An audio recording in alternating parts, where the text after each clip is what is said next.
Welcome back, everybody, to Hearthstone Grandmasters. We're done with our slightly longer break for the day. I am full up of yogurt because Derek loves yogurt. And now we are ready to go into Game 4 Gia. And my goodness, are things starting to heat up this time in Week 5 GM. Didn't know I was casting with Terry, but yes, things are heating up.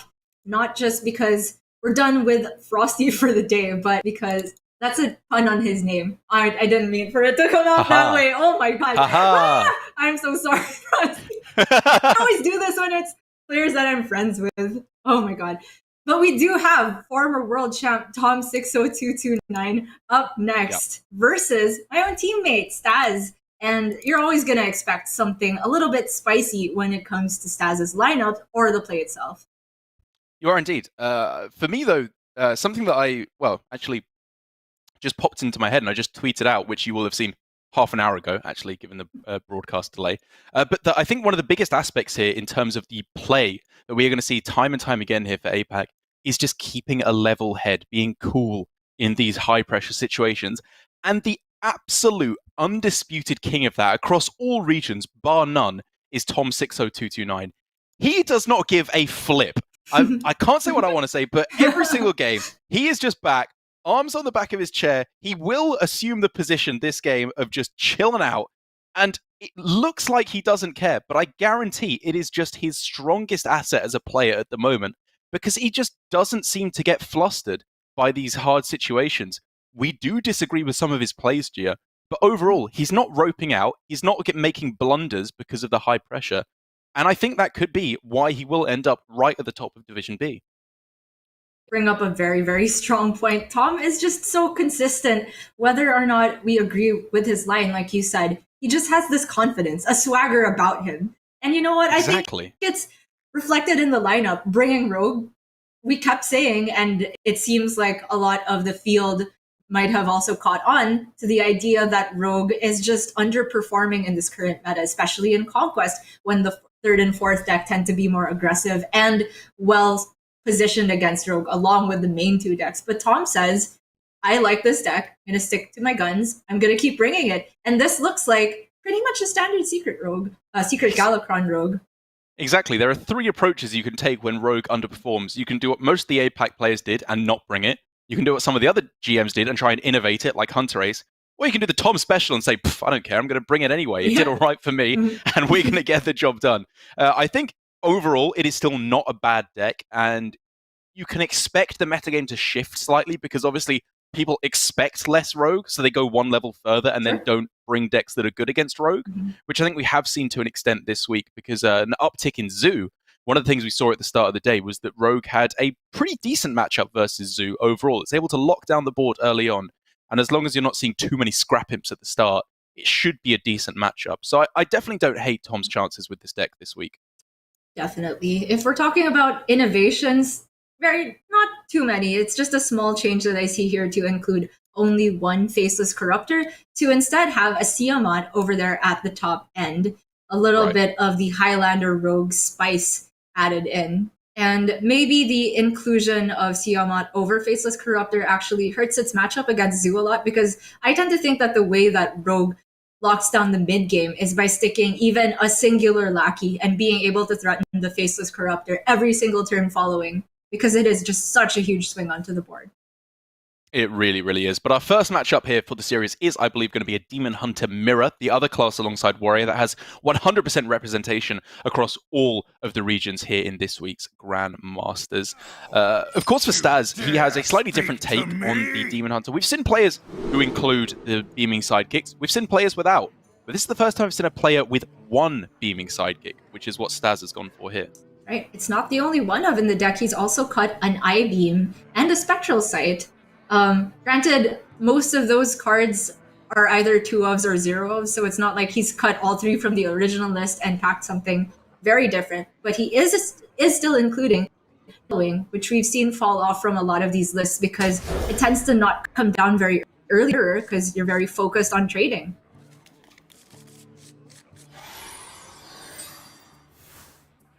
So to get things going here, we have a decent start for Staz, of course, with just the 1-2 curve and a Skull of Gul'dan later on here. But I don't know. I am coming around more and more, Gia, to just seeing that the Frozen Shadow Weavers at the start are so powerful in this matchup. I tend to agree with you. Staz is also running them, but we can already see the potential effect here from Tom. Probably just going to draw on this turn, but once he sees the Umbra Wing come out from Staz, he can then freeze Staz's face and makes the turn 3 for Staz very awkward. Yeah, because of this specific hand, I like going for the Spectral Sight because it allows for Shadow Weaver on 3, Shadow Weaver I-Beam on 4, very possibly. Ooh. Otherwise, I think I preferred the Blazing Battle Mage there. Yeah, just to match onto the board. I think unlocking the I-Beam is the big one, but having drawn Twin Slice, even though it looks expensive, for Tom's particular hand, as you mentioned, it doesn't really pay off with anything we can see. No Overseers or Glaive Bounds in sight, so I like just using it for the removal.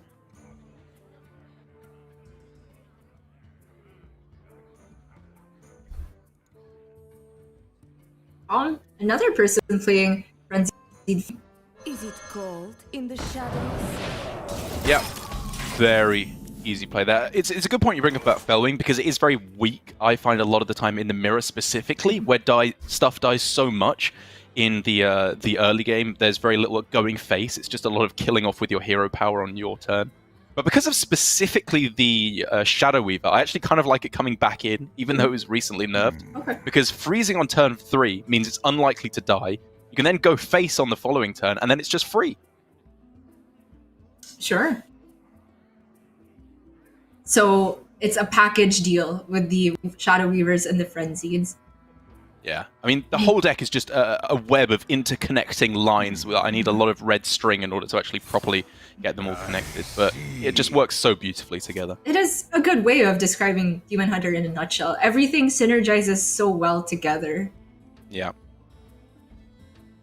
As just... like a delicious soup. Sure. I could have thought of Soup. other food, but I guess soup is the most homogenous. Exactly. That's what I like about my soup. Homogenized. Either way, as we were saying, the Frenzied Fellwing can come down now very cleanly for Tom on this turn. And to be honest, I'm looking pretty strongly at just another Frozen Shadow Weaver on this turn. It just looks powerful. Especially alongside the Fellwing that you were talking about benefiting so much. Play the Battle Mage as well. Why not? Oh, of course, the answer is whether you'd clear off a 1-1 versus the Battle Mage, and the 1-1s can trade down the 3-2 immediately. Yeah, makes sense overall.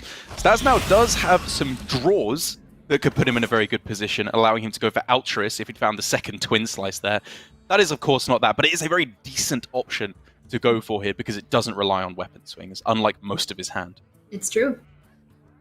I would say Kayn is probably one of the best draws Staz could have gotten there. I grow. Always sucks to go Kayn trade, but in this case, I think it works out for him. Just pretend it has Rush. It would be a more balanced card then, and everyone would be happier. Yep, for Tom here, you are very clearly just setting up for the Skull on the following turn, which means I-Beam. Love it. It's not the most powerful use, but you just got to get it down. Just spend all his mana. It works out perfectly. Really Only does. question is the order. Yeah, I really like this. Save the weapon Very charge. Don't expend any extra damage. And get the full board development. So Staz, the draw off the top is crucial. If it costs 2 mana or less, this could be huge. Ooh. Kind of, but also in a more real way, kind of not. Is there a way he can still do this way? Altruist, 1 Twin Slice face, so the Fellwing goes down to 2. Then he has the other Fellwing, but then... yeah, it still comes out to 2 Altruist procs, no matter which way you slice it, right? Right. Which is just a little bit short of cleanly getting rid of the Shadow Weaver as well. But it's the best I mean, he's it got. might just have to be the play, though. I don't think you can get away with Coin Skull here. Agreed. Demons.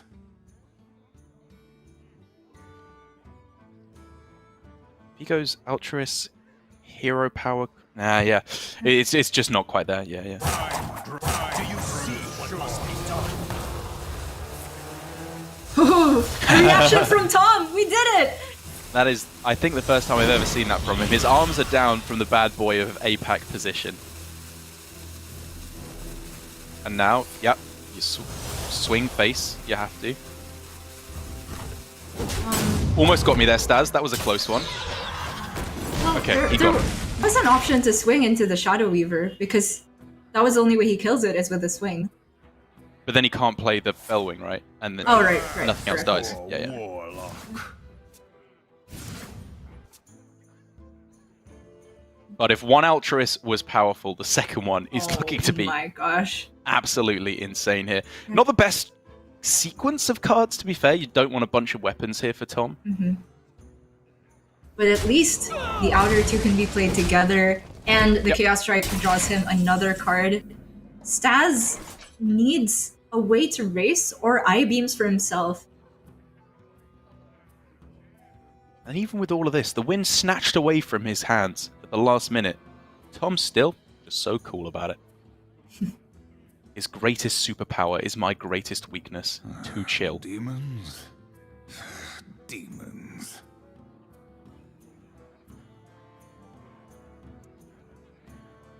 The option for Warglaves here is clearly with Satyr Overseer in mind. Staz can't be bothered to play around an Altruist on the other side, but still, it is too long to set up. You take a turn for the weapon, a turn to summon the minions, and by then you're probably dead. But that is a pretty big one for Staz to get. That is so huge in the impact that it has on this game. All of a sudden, Tom can play his weapon still in order to get the Altruist charges, but they're not doing anything this turn. Chaos Strike is just draw a card. It's not getting any damage faced. Does he just not play it then? Oh man. We have to count up the lethal outs from Metamorphosis. Oh. I think that makes Tom's turn a lot clearer now. It's not forced weapons to get damage onto the board. But he's still gotta worry because he's at 16 Staz, it's showing 7, so it's just, say, Metamorphosis Hero Power Glavebound. I grow impatient. Or just combinations of weapon and Glavebound. I think it's at least 2 card combos and several 3 card combos. Yeah, and all the 2-card combos I think would have to involve one of them being reduced by the Skull of Gul'dan, which is obviously possible. We can see that a Metamorphosis off the top I think would be game. But not now that, Tom has gone for the Altruist line instead to clear a little bit of extra damage off. This was not an easy choice at all. And it does potentially set up for not 2-turn lethal. But the main point here, Gia, is that the first Altruist has already come down, and so Staz does not have much of a response. It's true. And even if it doesn't set up for the 2-turn lethal, it requires Staz to have from-hand non-weapon removal to deal with Altruist. Yeah. So we're looking at Glavebound, and ideally for Staz, I-Beam, but it is not in hand. So are we going to see the Warglaves to trade off a couple small minions, at least one charge go face? The Glavebound has to kill Kayn? Ugh. I mean, Altruist? Yep. Far and away, the best thing I'm seeing is you go Warglaves, Glavebound, Satyr, you summon a whole bunch of 2/2s, clear off what you can while taking as little damage as possible, and set up the counter-lethal. Yep. You can even Pretty point much the out only play. his sidekick if he likes. Sure, yep. Make it a bit more resilient, that seems good. Time grows short. Well, whatever he's going to do, it's time to get rolling. Yep.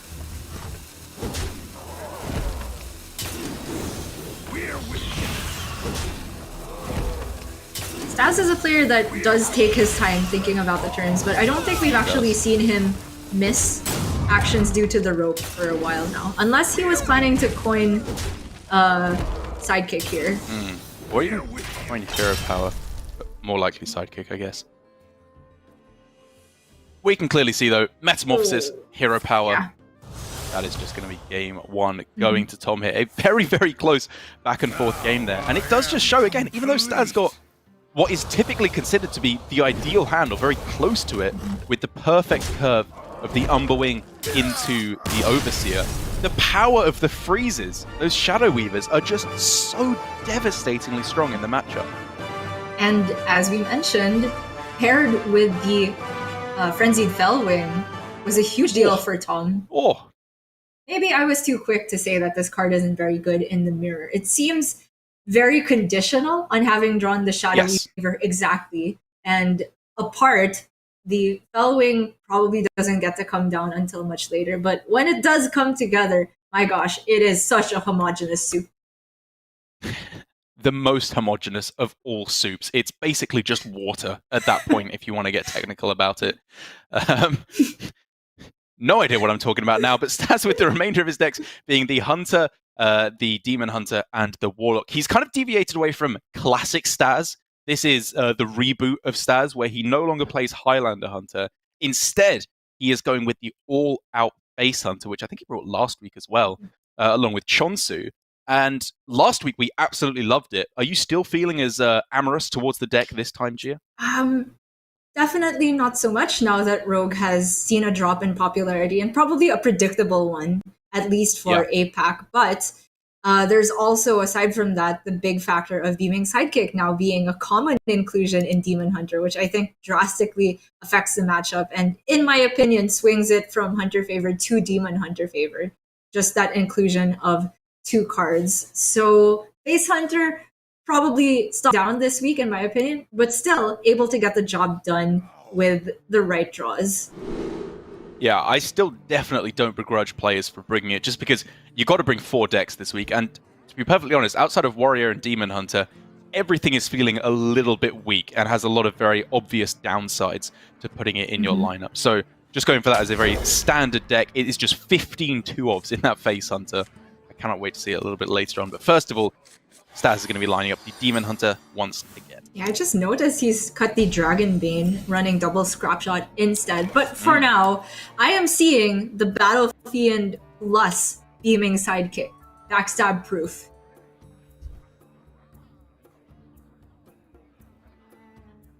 It is.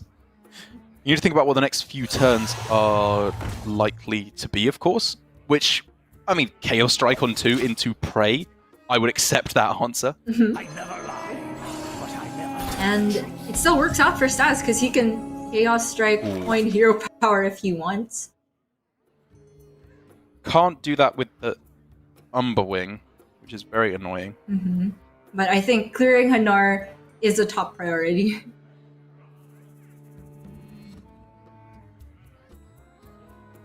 I grow impatient. Sure. Yeah. You're probably right, because just a Secret alone plus Blackjack would be devastating. Even a Shadow Step, if you don't fully clear it off to heal it up again, can be pretty brutal. Time grows short. And you still get to keep your Battle Fiend if you go for that. Yes, at a health where it dies to Dagger, but that's Dagger on turn 3, and Rogue still takes damage. And now, all of a sudden, that Glavebound, despite it being a 5-drop, is surprisingly good at smoothing out these next few turns for Staz. As long as he can find something for 4, Umberwing on turn 3 sets up very nicely for a Glavebound activated on 5. Indeed. Here, I get the feeling we might see the Blackjack Center for tempo. But it does walk right into Umberwing hero power.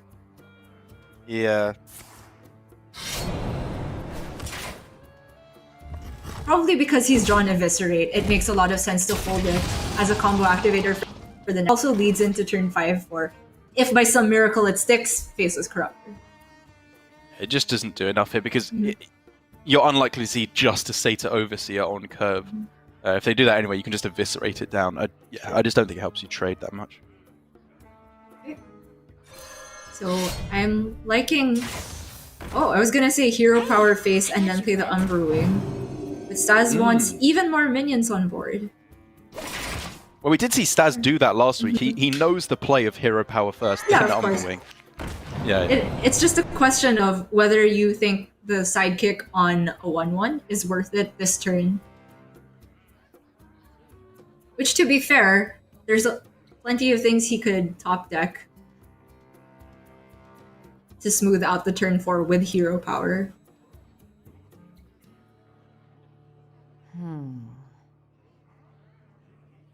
This is looking like eviscerate the 1-3 and dagger down the 1-1.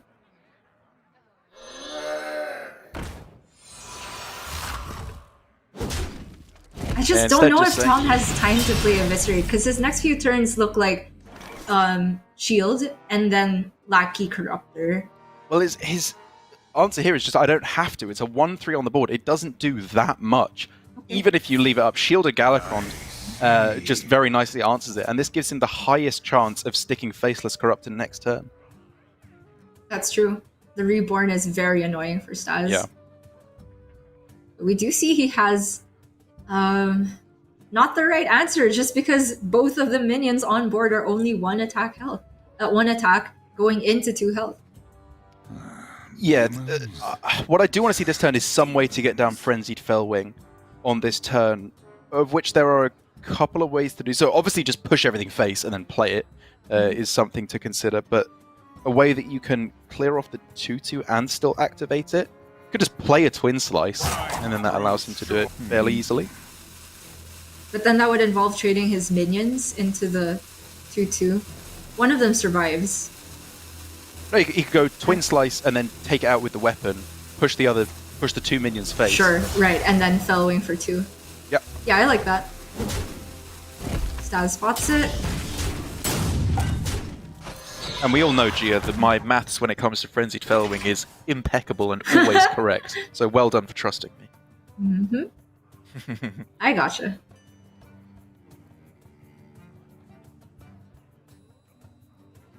Well, far and away the most powerful play looks to be Faceless Corruptor, but do we like eating up Reborn minions? You don't like it, but you probably have to. Because the mummy itself isn't even trading into anything. Staz set up a board with all of the minions at full health. Very awkward for Tom to deal with.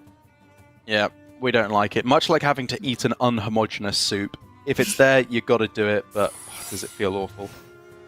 Oh, here's the deviation. Blackjack Stunner, or on a token, doesn't feel good, but it is max tempo, I suppose. Kind of. The only thing that really tips me over the edge that makes this an acceptable play is the secret, because now Staz really doesn't want to give Tom a 6-drop, a 5-drop if the 2-2, the mummy were to be upgraded. Or a 4-drop if it's the Blackjack Stunner. Mm-hmm.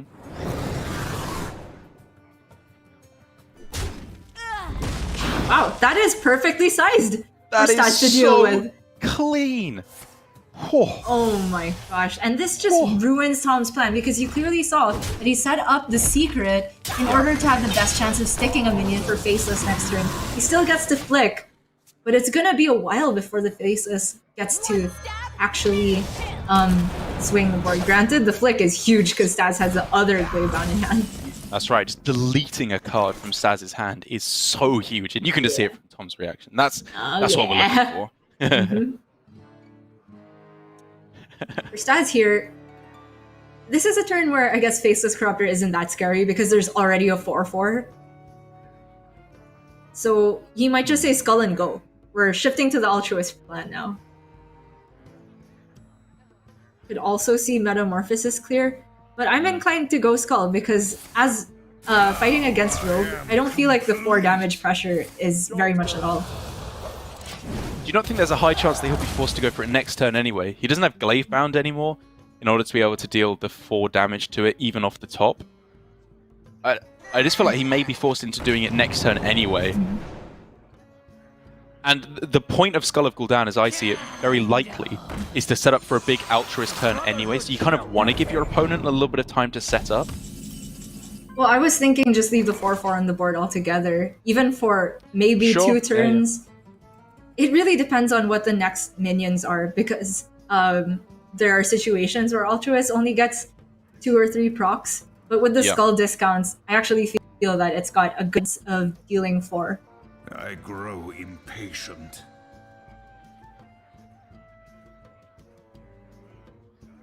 Yeah, you know what? I'm coming around to your thinking, because also there's a good chance they develop much more than a 4-4 on the following turn anyway.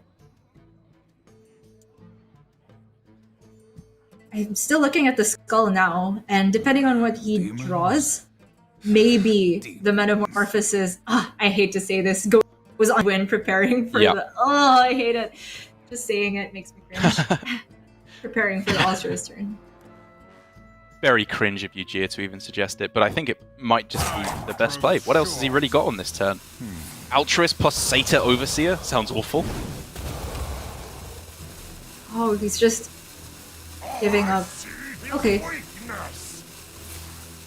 This does put a decent amount of pressure on board, but I'm not sure if it's helping Staz's ultimate game plan, which is a swing, which Right. the 4-2-2-2 versus initiative from Tom with already 2 minions on board doesn't seem very likely to be a swing for me.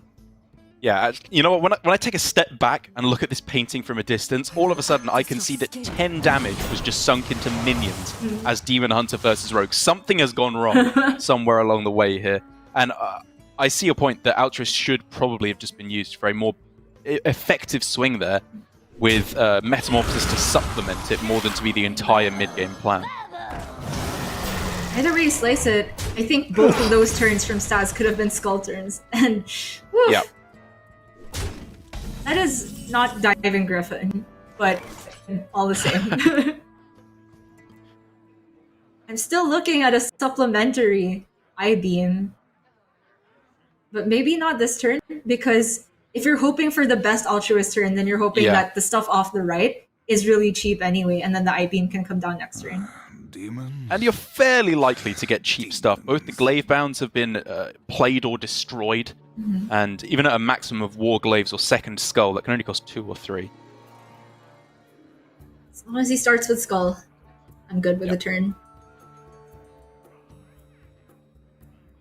I grow impatient. Tom is just... This is so strange. Tom is out of fuel as Rogue, and Demon Hunter has fuel but no initiative. Usually you see this the other way around against Galakrond Rogue.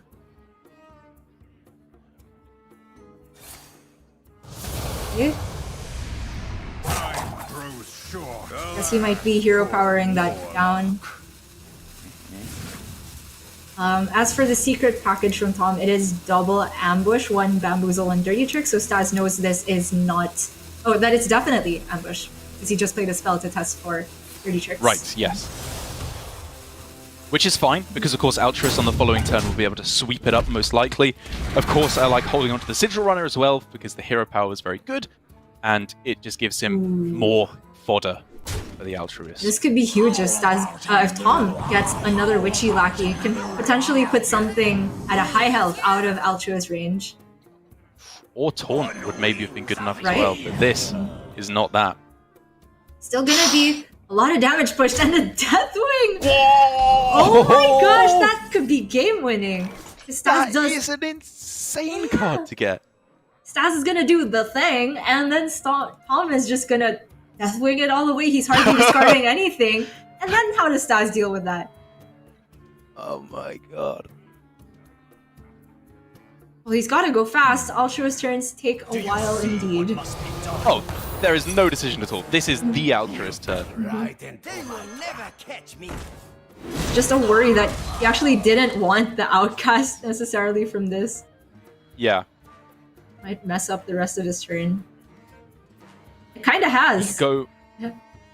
Warglave's hero power, swing and then swing face, and then he's still got pretty much a guaranteed full board clear. Correct. Wait, do it this way? This way you don't Still doesn't get guarantee him though. Yeah, you don't get down the Warglaves. But you take 4 Okay. damage either way. Yep, yeah. I think this is it. Let's go, let's go, let's go. Whatever you're gonna do, it's gotta Come be on, right now, Staz. Staz.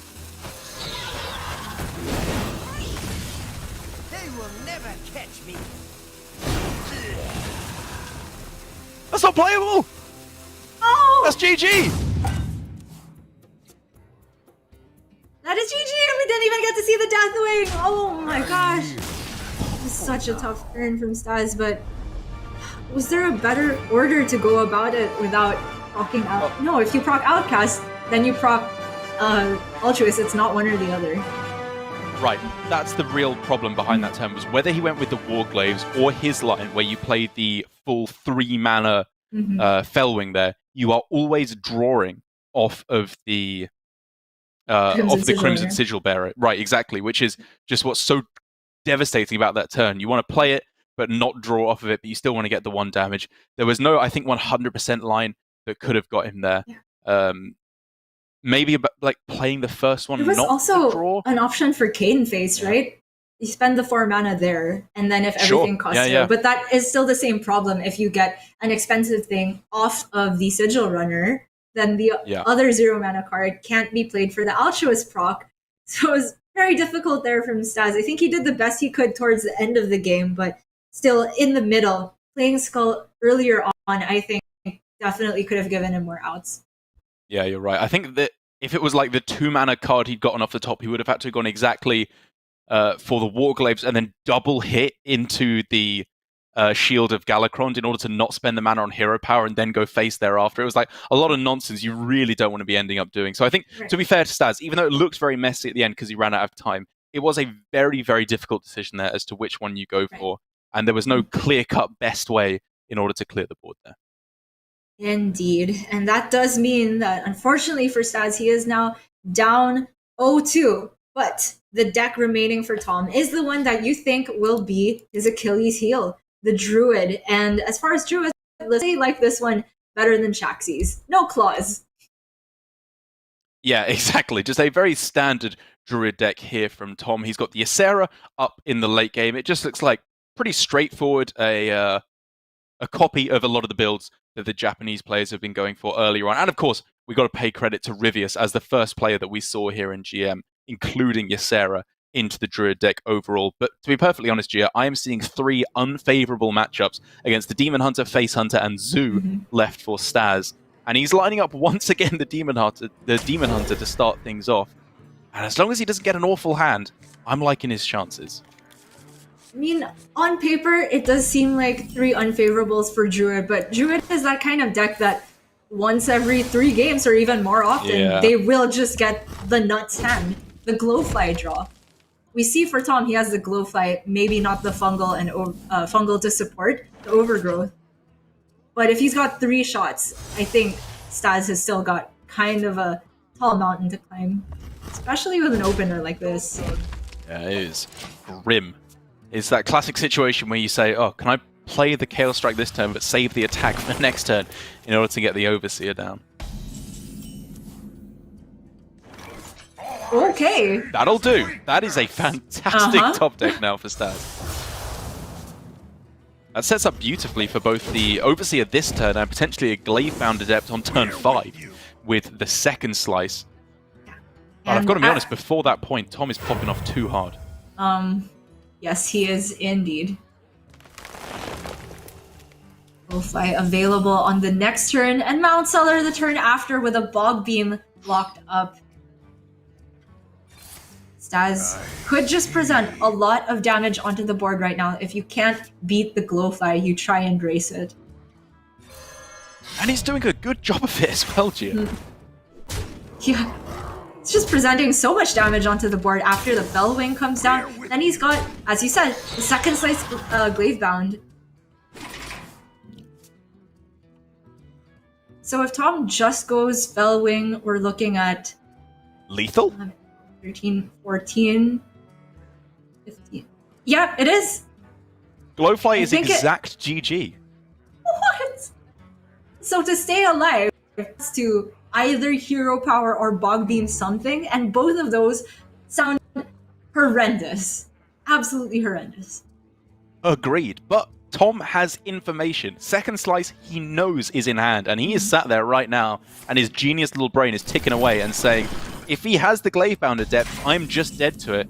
But he comes to the conclusion, what else can I do? Oh, Crazy. Is there no room? Is there no room on board? You're right! Because if he swings first, he can't get the Glavebound down. Oh my gosh, you're right!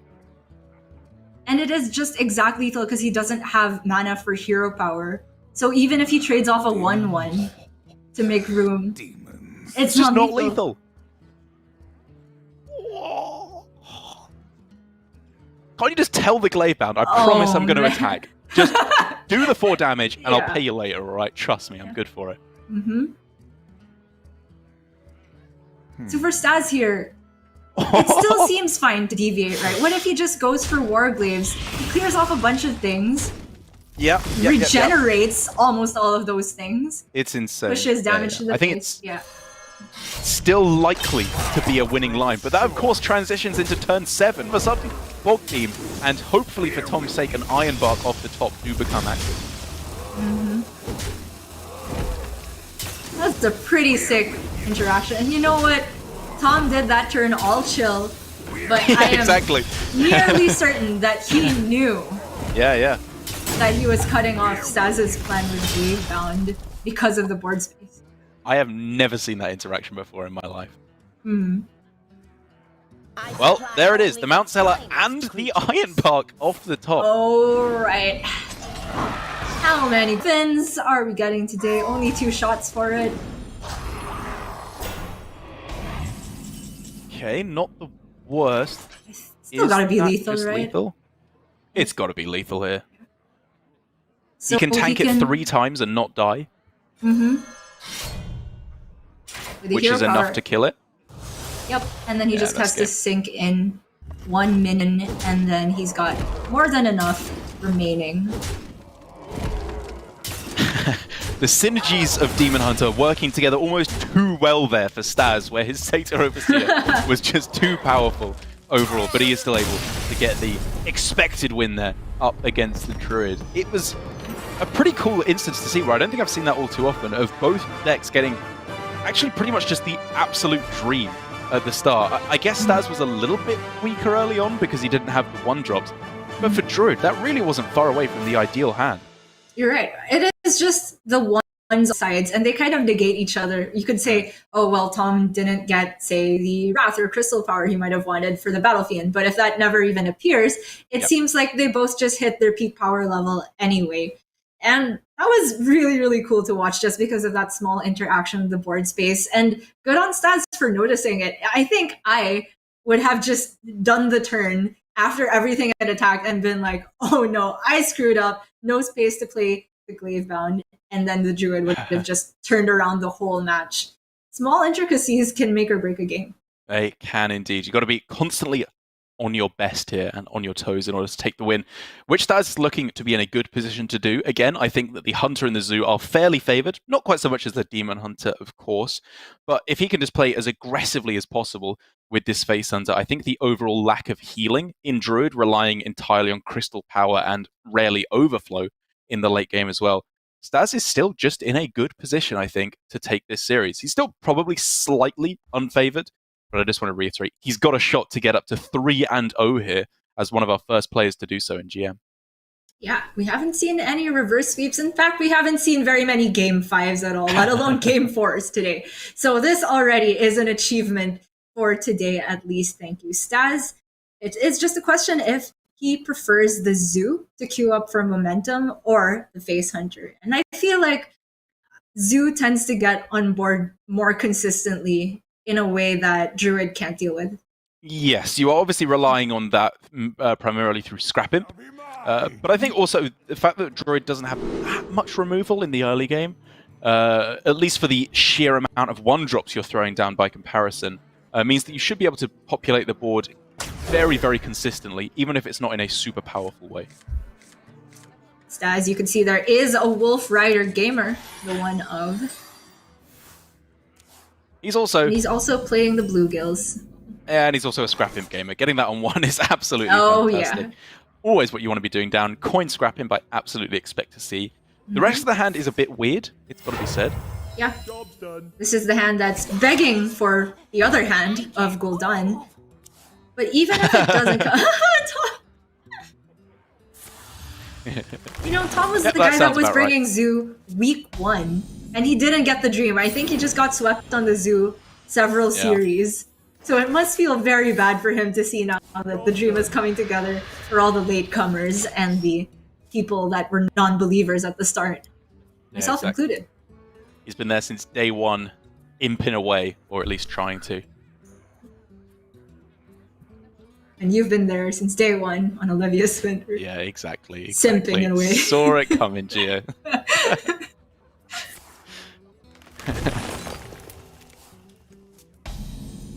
Alright, Staz.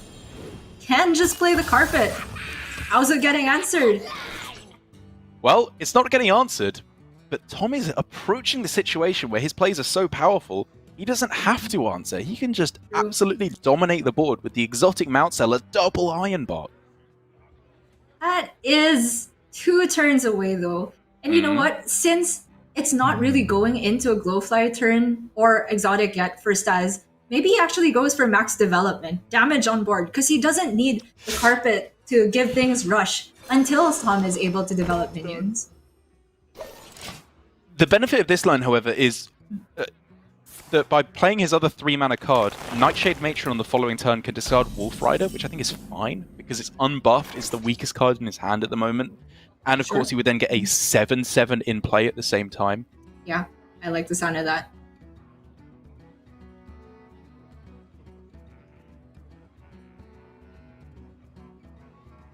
Yeah, things get a little bit more complicated now, where he could go double Blazing Battle Mage plus Bluegill, which does technically get more damage on board, and goes a little bit wider.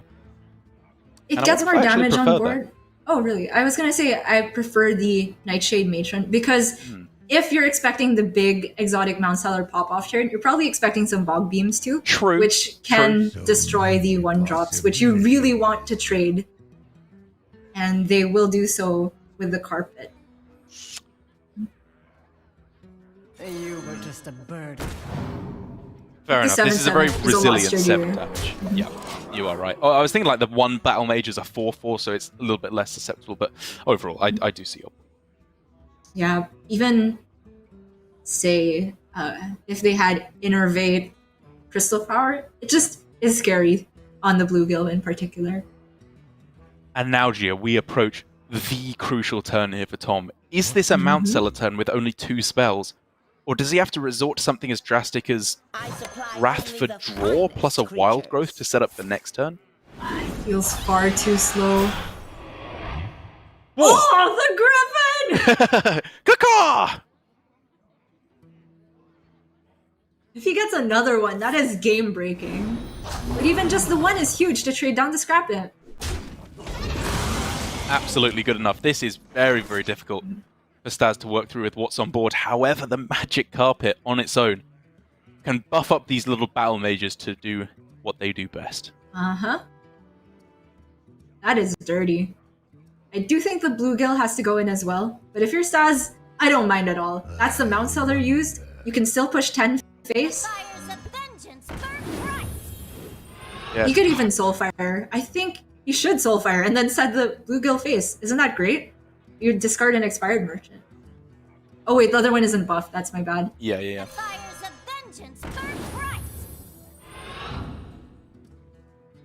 He could still Soulfire and trade the Carpet in order to send 7 damage. The Carpet is alive at 1 health, and he doesn't really have anything to rush anymore. I like the sound of that. Yeah. So 11 could go face this turn. And keep the Bluegill on board.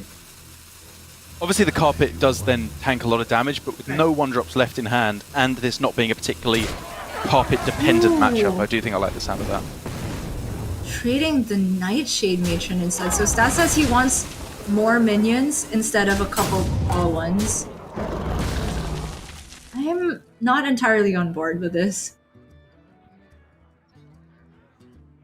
I'll straight up say I don't like it. Okay. It just feels too easy for Tom to deal with. And deal with it he will on this turn. I think the Carpet is past its prime. You made a really good point with no 1-drops left. And at that point, after the taunt is dealt with, the value of Rush isn't as important as the value of just sticking a minion that can attack face. Yeah, I agree with you, Gia.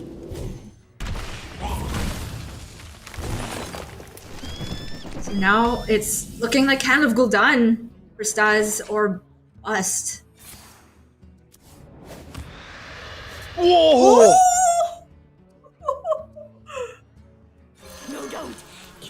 Wait to see Tom's reaction. All right, Nothing. of course, when Stone cold. he only reacts when we don't expect him to. I see how it works. Well, this is pretty easy, right? You buff up the Carpet to get more damaged face, abusive trades, you play the Voidwalker. Yep. Very clean indeed. On board, it's not setting up for lethal, but Staz has Bluegill in hand. It's very close. Still doesn't set it up though, does it? Yeah. Not quite, but another abusive or another Soulfire could change things. You do Fiendish know, Serpent. yes. You do know Staz is cutting Serpent Egg Evil Genius package to make room for the charge minions. That seems to be one of two ways you build Zoo right now. Ooh! Lethal. Lethal! Oh my god, crazy. Gia, I thought that was over. I thought that Tom had turned the corner there and Staz was Me going to be too. falling too far behind. The hand of Gul'dan was just so nuts. Brutal there for Tom. You can see it starting to have his work, have its reaction on him there. He's not looking quite so neutral as he often does, whereas Staz, on the other hand, I think his turmoil is an inner one that he suffers alone, because you can clearly see with some of his plays that he is unsure of the best course of action, leaving it right down to the last minute. But at least in these last couple games, it's working for him. Yeah. I think outside of the Nightshade Matron play, I really liked everything from the Zoo lines we saw from Staz there. Even a little bit of a yawn there, which, you know what, it is really hard being a new dad. You gotta be awake at all hours, or so I'm told. Not a new father yourself there, Chia. No. Don't have personal experience on that one that you're drawing from? Nope. Hard to believe, I know, but it is all hearsay. We can all dream. But now, the Face Hunter left for Staz as the final deck. He's won 2 games in a row now against the Druid. This could potentially become a similar deck to what we saw last week, where players are 2-0 up, they're feeling great, they're looking great in their gameplay, but all of a sudden the Rogue gets swept. This week, all of a sudden, it looks like the Druid could be in that position. Like you said, though, Gia, there is still that potential for Druid to just draw the unbeatable hand, which I thought Tom had come pretty close to in both games so far, but still ended up taking the L. It feels like the wins that I'm able to cheat out with Druid versus aggro also involve Innervate. It's not just the Fungal Fortunes into over... Actually, it's not even involving Overgrowth. It's Fungal Fortunes while you're on the coin into Coin Innervate Glowfly. So the one that comes down on turn 3 wins, but even a turn 4 Glowfly oftentimes feels too slow in this meta.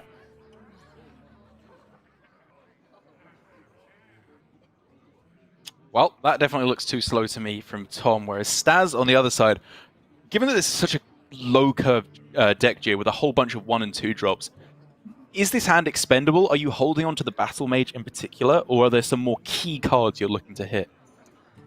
I think this is premium. The Battle Mage is just the best aggressive 1-drop for the early game. You don't really want to be playing Leper Gnomes as your first threats, and the Dwarven Sharpshooter, when it's not in an aggressive mirror, is not really helping with its ability, but it's still just a fine minion to play early on. And Staz goes ahead and keeps...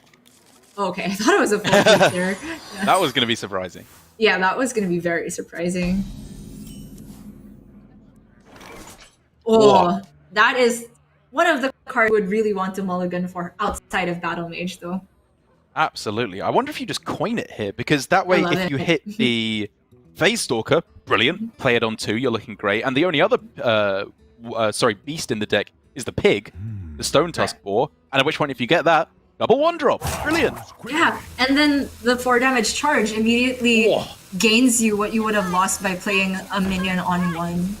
Yeah, I much prefer the Scavenger's Ingenuity there. Same here. But maybe the thinking from Staz is he wants to get 3 damage in next turn immediately. That's fair. I feel like the other way gets him... It nets him almost as much damage as this one does, and builds a more resilient board. That's exactly right. This is vulnerable to counterplay, be it Wrath, Moonfire, or the Crystal Power that we see now as well. There are so many answers to this from Tom.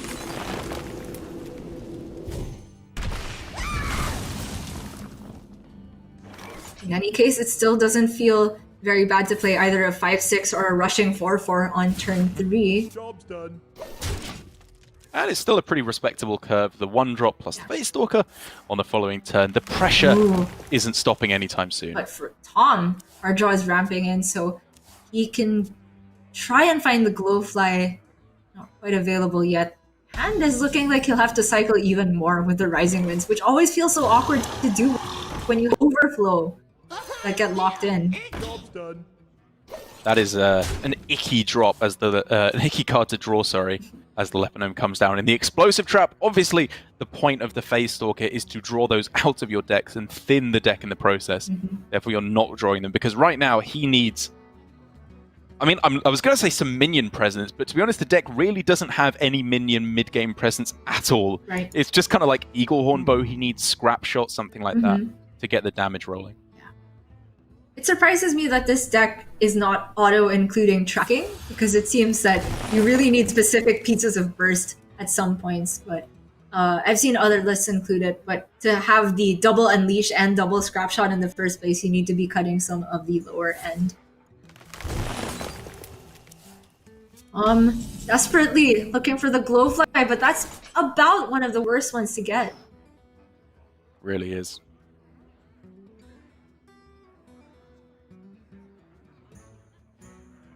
This is so awkward for Staz It's as well. really awkward. Can this buff my hounds? No, it can't. Yeah. Obviously, Explosive Trap, if you play it, you're not drawing the other one, which is awful. You obviously just want to get that out of your deck. I know the play. You play Explosive Trap, Hero Power, and then oops. Make it look like you had something better to do with your 2 mana. But he really doesn't. Yeah.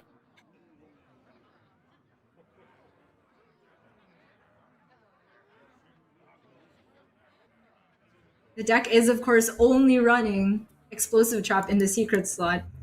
And Tom knows it. Quickly. I actually think this is one of the instances where emoting could give you a very small advantage. You might just confuse Tom and be like, oh, did he have something better to play this turn? And just, but isn't that just worse than just hero powering? I would much rather just play the hero powering instead. You're right, of course. I guess you maybe get some incremental tiny advantage by using them, but more likely they're just going to go Glowfly. Yeah. If they have it. Of course. And there's always the advantage of thinning your deck. I like the thinking though, Gia.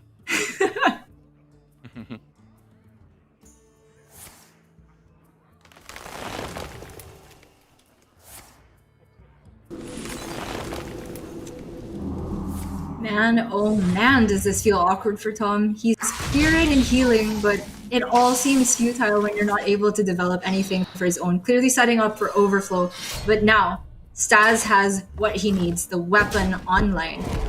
So much easier of a turn now for Staz. That is just boom, weapon, try and go for the lethal on the following turn. To be honest, he may just get it. Yeah. If the turn is just overflow, okay. That, however, is Innovate, Ysera plus Iron Bark, which is one heck of a defensive wall for Staz to try and get through. It really is. And the Unleash the Hounds against the Glowfly Swarm board could be amazing, but against this type of development from Druid, nearly useless.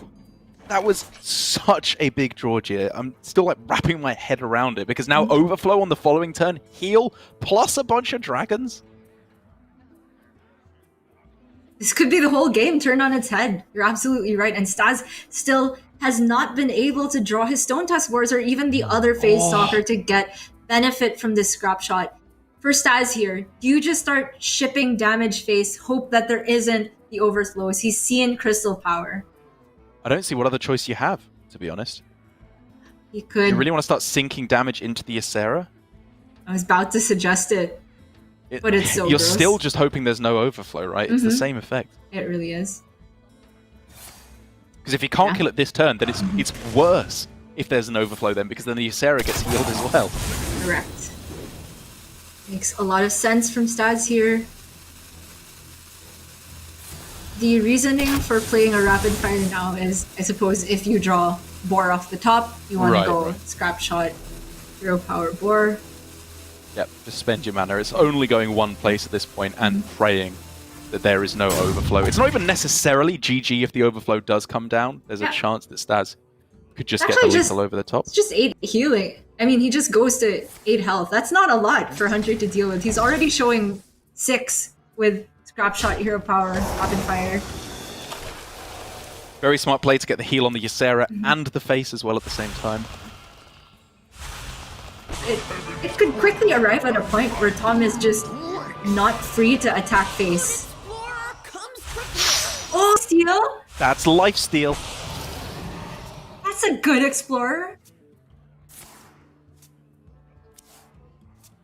So, what are the outs for Staz? Now we're looking at kill command, but he has to play a beast to get the full. Oh Kill man, command doesn't have enough mana to win the game, yeah, right? there's no. Oh my gosh. So if he goes scrap shot face, hero power, plus I guess the rapid fire, then he's playing to the out of kill command off the top. But we can clearly see that's not going to happen. I wonder. He could do something cute, like rapid fire the lifesteal, and then hope that it can't get through the explosive trap, but it is very disrespectful, of course, of even one Power of the Wild or Ironbark. So does he have to scrap shot the 2-3? The precious 3 damage face? Oh. I mean, Yeah, that feels terrible. but it just makes sense if you don't have the lethal this turn, then the 2-3 gets 4 healing in over 2 turns. Yeah. Which So negates you scrap shot the 2-3. damage. Yeah. He's at 7, and then next turn, you go hero power phase stalk of rapid fire plus the kill command off the top to win the game. Yeah, I guess so. Yeah. I guess the thinking with this line is that if it does want to attack in, it's got to proc the trap anyway, so it evens out.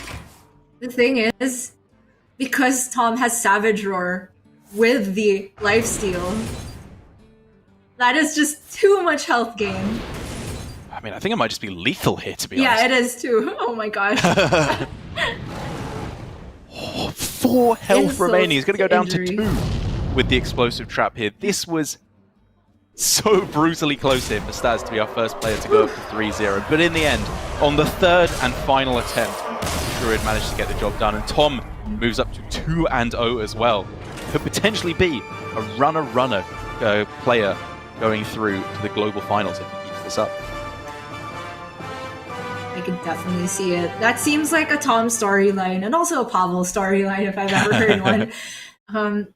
It all kind of cycles back to coining Scavenger's ingenuity. Was that the huge missed opportunity? I feel like it could have given Staz so much early damage, and maybe not even had time for Tom to play Overflow. Such a good point, Jake, because if it is exactly the... Well, no matter which way you slice it, if it's the Phase Stalker, then it means he needs, on turn 3, a combination of Wrath plus a Crystal Power plus a Moonfire in order to get it killed, which is so much removal, and then the rest of your stuff just gets the job done. And if it's the Stone Tusk Ball, that's a 4 damage charger to close out the game. I do definitely agree. But just the fact that it was so much less vulnerable to the early removal, missed opportunity there by Staz. I would agree, but in any case, 2-1 is still not a very bad place to be. It is only 7 matches, and every time I say this, I get surprised because it just feels so quick. We had that Swiss portion where players were going through that whole gauntlet every week, very tiring. But now we're on to the point where it's even closer than ever to relegation, and you have so few chances to prove that you have what it takes to stay in GM. That's exactly right. It's so many fewer matches, but the pressure just feels so much higher for these players now. And we can take a look at the schedule to see who will be coming up, who's the next victim for our final match of the day. Samuel Sao versus Blitzchung. It's a tale of 2 cities here. Not what means any sense at all there, but you get the meaning in that Blitzchung on the one side has been doing very, very well so far, outside of course, his poor performance through the Swiss. I think when we've seen him play, though, he's been looking very, very strong indeed. Whereas Samuel Sao, the one time we've got to see him play, he has not looked to be on form. Yeah, there was that huge misplay